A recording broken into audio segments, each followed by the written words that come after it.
Welcome back to Shore FM. For those just tuning into our public radio station, it's time for our weekly segment of Thinking about the deep stuff.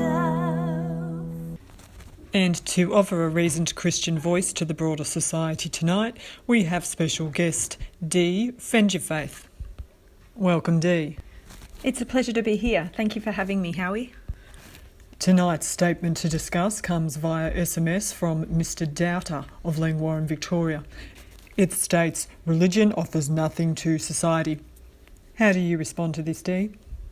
Mr. Doubter, thank you for your provoking assertion. But I'd have to say I disagree. From a practical perspective, there are countless churches and religious organisations that run to benefit the sake of society. For example, the Salvation Army. The Salvation Army's Red Shield appeal helps more than 1 million Australians in a typical week alone, providing meals and beds for the homeless, refuge to victims of abuse, aged care services for the elderly. Another social welfare group is Samaritan's Purse.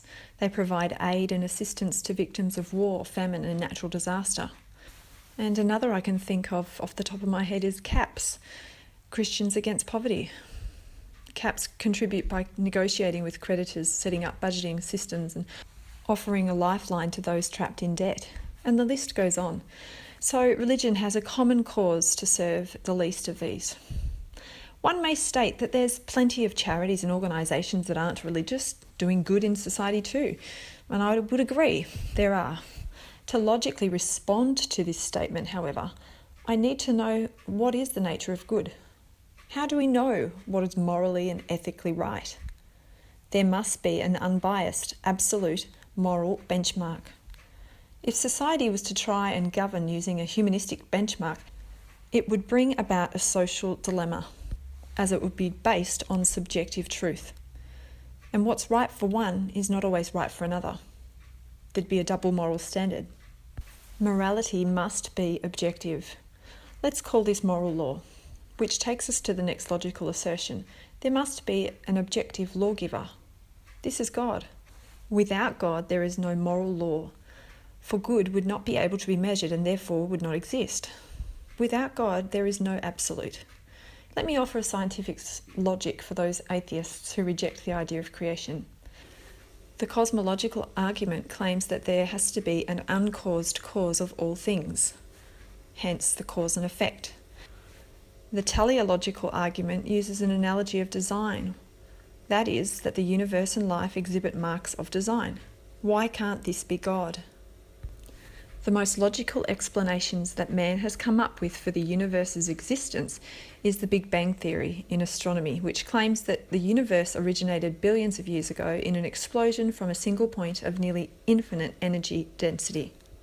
I don't know about you, but this reason is enough proof to settle that perhaps the Big Bang was God.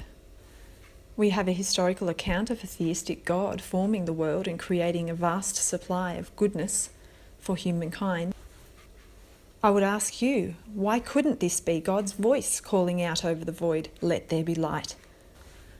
God's inspired word, the Bible, is a way to prevent humanity from constructing our own ideas of who He is and what values we should live by. These values were shown through the life of Jesus, His Son. Jesus Christ, God in flesh, did not come to divide and conquer the world. He came to the earth to show us how to live. One should consider what we might forfeit if we change who we are and how we operate to please a minority. As a side note, I want to clarify the word religion. The English word religion is derived from the Latin word religio, which means good faith or ritual. The Bible talks about the fact that God created humans and that they have a need for Him. However, there is a tendency for man to go in his own way and create for himself idols, materialistic things, ideas about God, who He is, what He is like, and how He should be worshipped. This base desire in man to construct his own idea of God has led to what we know of today as the all different religions. Different groups of people believe different things about God and thus have formed their own ideas. As not all groups agree, what you find you get over time are clusters of people who believe the same thing or believe in the same religion, so to speak.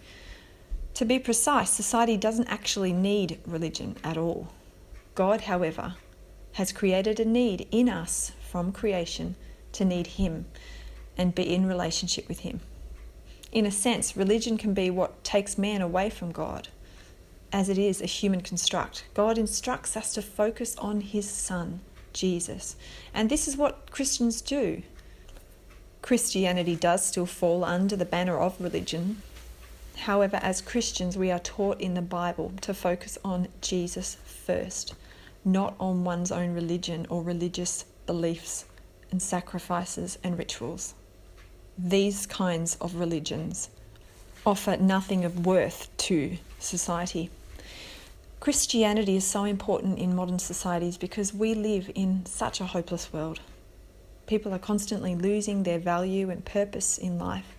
This is seen in the increased rate of suicide alone, the increase of debt, the increase of homelessness, the increase of broken families, the increase of injustice.